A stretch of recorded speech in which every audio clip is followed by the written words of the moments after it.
do you recommend replacing the suit every 10 years, or do we send it in to get it inspected, or what are your thoughts on that, Jim? I like 5 years as the point when you're going to start to dig into it again. Technology changes so quickly. So you're looking at like, for example, the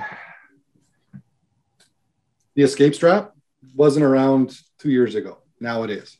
So there's innovations in Arc Flash PPE that help enhance worker safety. I think we can all agree that a rescue hook isn't always where you want it to be if you need it. And to be able to use a rescue hook is very hard.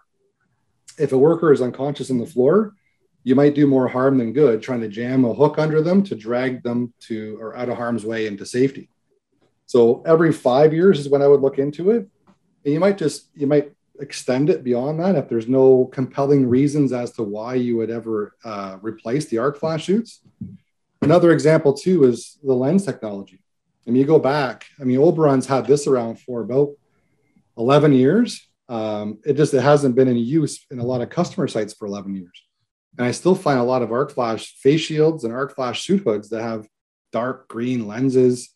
So look at it every 5 years. They should last you for at least 10 years. But there will, I believe, based on my experience, in the next 5 years, there's going to be innovations to make it more comfortable, lessen the burden on the worker. So it may not be that the Arc Flash suit is any more protective. It just might be a lot easier to use.